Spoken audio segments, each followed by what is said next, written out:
Hi everyone, I'm here at Durfold Farm, the home of Lynn Russell, and we're joined today by Callum from Virbac to talk about the importance of worming. So thank you both for joining us today. Lynn, why is this so important to you?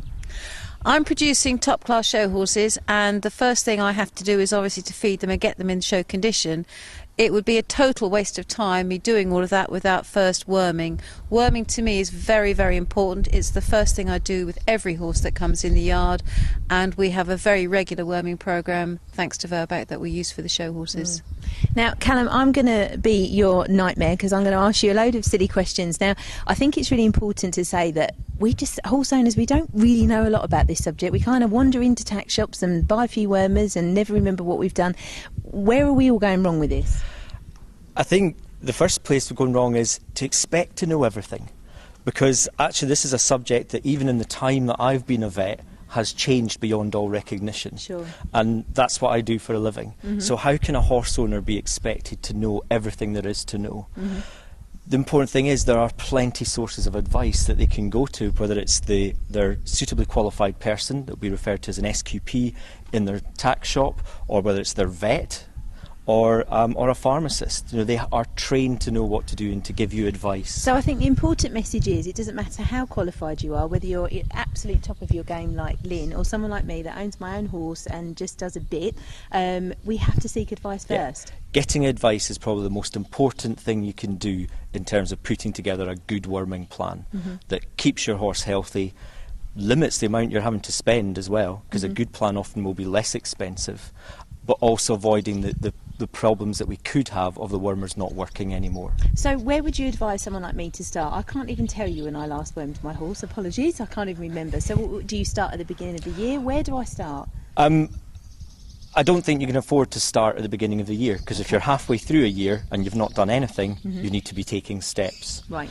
So if you've got a place that you normally get your wormers from, that you're comfortable, that you know, then they will have to have a qualified person on the premises. So you could always go there or go to your vet, because increasingly people are looking at things like getting worm egg counts to try and reduce using wormers, and just using them where they're necessary. Now, I've heard that term mentioned before, getting a worm count. What does that mean? Why should I do it? The first thing is it's not counting worms, it's counting eggs. That would be a fun job. It involves sending a small sample of your horse's poo to a lab, or it could be done at your own local vets, where they will do a test on it to count the number of eggs.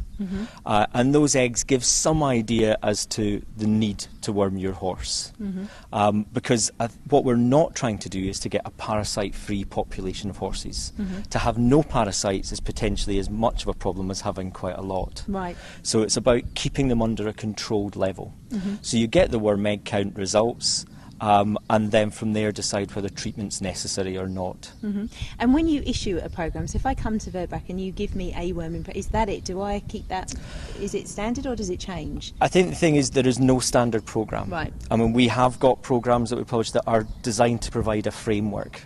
I think the thing is as well that I'm happy to advise in general terms, but what I don't really think is appropriate for me to do is to give you specific programme for your horse, because that needs somebody who's local to you, who knows what your circumstances, what the yard you're on is like. Because again, to do things for your horse, if you're on a big yard and not doing anything for the rest of the horses and everybody does their own thing, that's much less cost effective, much less efficient at controlling parasites.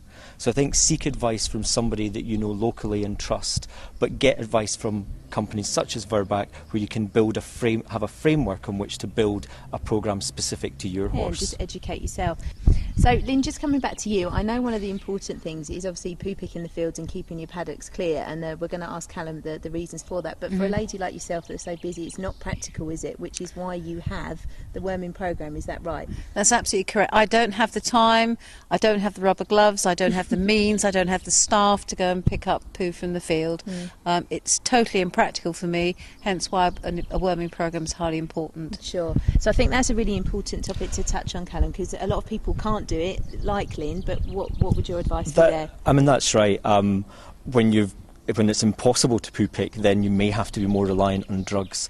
But the other end of the spectrum is that by poo picking, you may actually not have to buy any drugs at all, or very limited amounts. So it's about finding an individual programme that suits you, both your lifestyle, but mainly making sure that your horse is kept healthy. Brilliant. That's the most important thing. Great. Callum, Lynn, thank you very much for your time. Thank you.